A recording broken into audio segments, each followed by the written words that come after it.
Okay, here's my witnesses, or my audience, my mom and sister. So I'm going to start out by reading this quote from Estelle Robichaud, who's a Louisianian native. She was a scientist as well. She says, "I just couldn't wrap my head around the idea that my homeland might be on the verge of possible destruction. That the places where my heart lies, those beautiful wetlands that shaped who I am and what I do so strongly, might cease to exist." So I think that quote definitely sums up how a lot of people felt about the Deepwater Horizon oil spill of 2010. It had a significant impact on the people, but I think more than anything, it affected the environment and the animal life the most.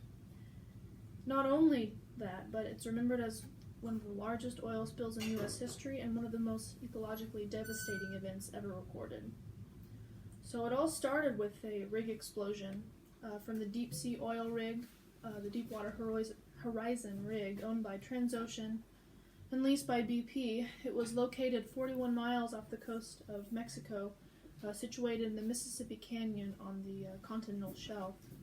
And the well was actually located 5,000 feet under the waves, and the well itself drilled like 18,000 feet into the rock. That's where it was pumping the oil from. So you can imagine this huge rig. It's under thousands of tons of pressure, if not more. So it's already under a lot of stress.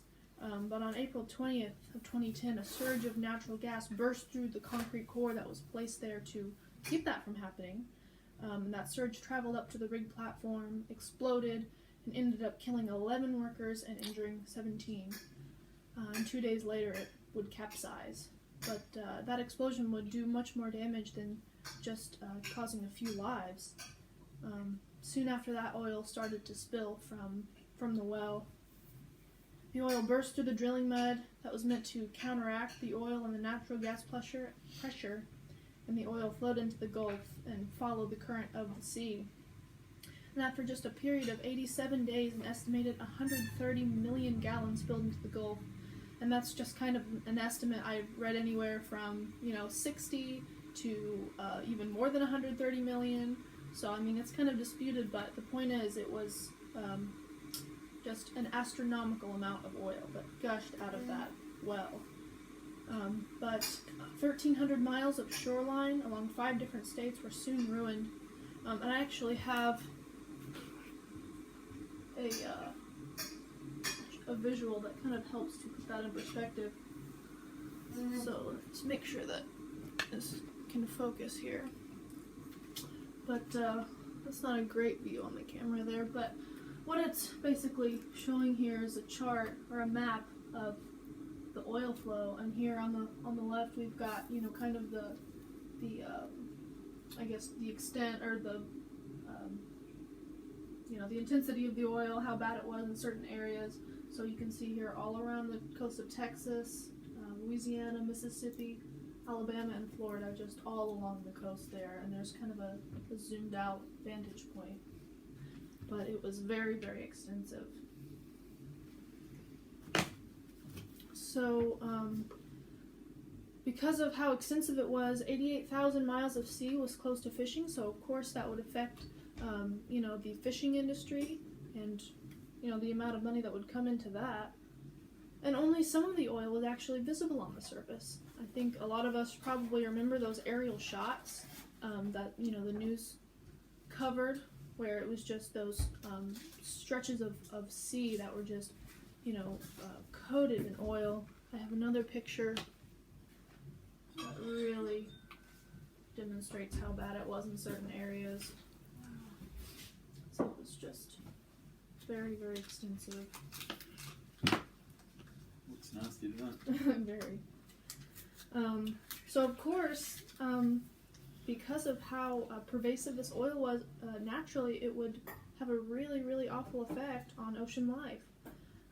We may never know the total fatalities and the damage that it incurred, but we do know for sure that all types of animals were affected by it, as small as birds and fish to animals as large as whales and dolphins. as for birds, it's estimated that 82,000 birds across 102 species were harmed. They, of course, were either subjected to it on land, or they would, land in the ocean where there were oil slicks and just be completely coated. And then in efforts to, clean their feathers, clean themselves, they would be, poisoned, essentially. And it's thought that in terms of turtles, 5 species of turtles were exposed, and they would come into contact with the oil in swaths under the ocean surface. They would often wash up on beaches, completely coated with oil. They were either dead or, in critical condition. And as for marine mammals, everything from bottlenose dolphins to varieties of whales were harmed. And researchers at that time reported, just every single day there would be dozens of carcasses that would wash up on shore. And then I've got also a few pictures up here of the animals and the condition that they were often found in. The turtle. Oops. Show us those birds.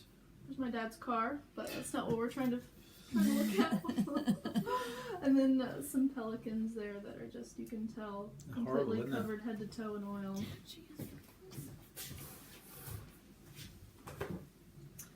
And then a report from the nonprofit news center, Common Dreams, talked about how a team of scientists, of course, linked the oil spill with the slow decay of coral reefs. They described it as a graveyard of skeletal-like coral. And then I've got another picture of what that would look like as well. So, usually it's bright and vibrant looking, but here you can see it's brown, it's, kind of covered in this kind of strange brown mossy substance. And of course, coral is crucial to ocean's ecosystem, so without that, things like fish and other small organisms can't survive. It's like the lungs of the... Right, yeah. So, of course, while all these things were happening, it's not like people were just sitting back and watching this. Of course, people immediately sprang into action. Cleanup efforts were organized. Some launched by the National Response Team, the Coast Guard, the Environmental Protection Agency. One of the things that they did kind of to combat the large swaths of oil were they would go over the ocean in airplanes and spray dispersants. That's basically chemicals that break up the oil into smaller particles so that they can kind of sort of round up or, corral the oil with booms. They're nets that they deploy out of boats to kind of, as I said, corral the oil. Some of it was burned off. Some of it was siphoned. I'm not exactly sure what it meant by that. Sucking it into a boat. Right, there you siphon. Go.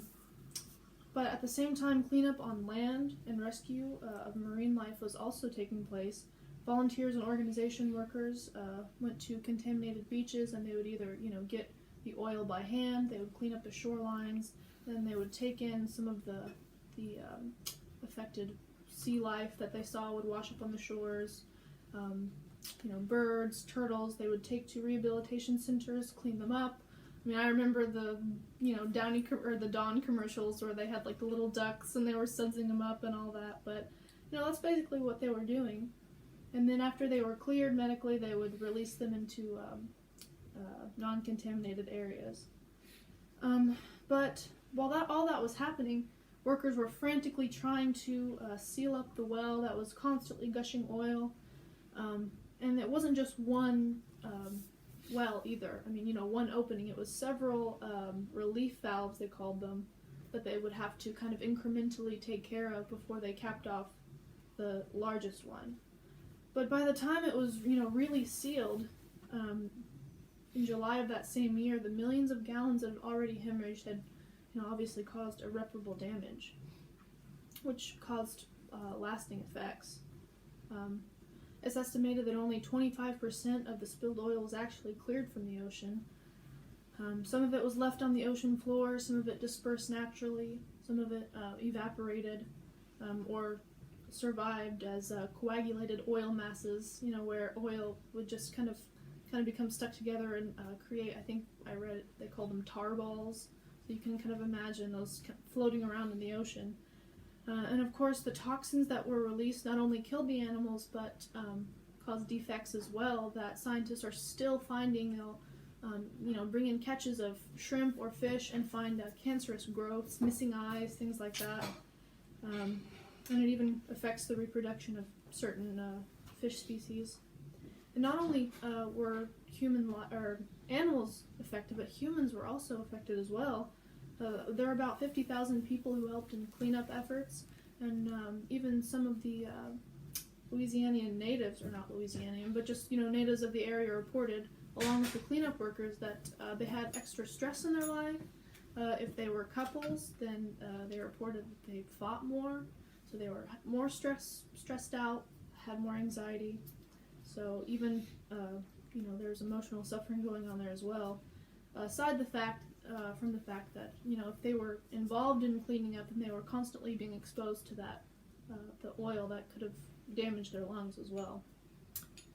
So unfortunately, these effects will most likely be lasting. That area probably won't ever be the same, even as the cleanup efforts continue. And I'm just talking about one single crisis here. And that was just that it took place in not even a whole year. It was in only a span of a few months. And think about how many crises like that happen every single year and all over the world, not just in one little focused area. But as long as people have found a way to exploit the earth for its resources, these kinds of disasters have been happening. And as a consequence of that, we've basically just been trying to clean up after ourselves all these years to no avail, because things just keep getting worse. No matter how much of a spotlight people put on it, there's advocates and politicians that are pointing to these awful things that keep happening, but no one's doing anything about it. But fortunately, there's hope, because actually the Bible points to these events, these significant man-made disasters, as being evidence of positive changes that are soon to come. I just wanted to mention that in Revelation chapter 11 and verse 18, it essentially says that God won't indefinitely tolerate these kinds of things that are happening, the people that have no regard for the earth. It basically says there that he'll bring to ruin those ruining the earth. And he'll make sure that those who respect the planet and actually want to take care of it will live to see it become a paradise. In Psalm 37, 10 and 11 it says, "For just a little while longer, and the wicked will be no more. You will look at where they were, and they will not be there. But the meek will possess the earth, and they will find exquisite delight in the abundance of peace." I got my information from Encyclopedia Britannica, The Guardian,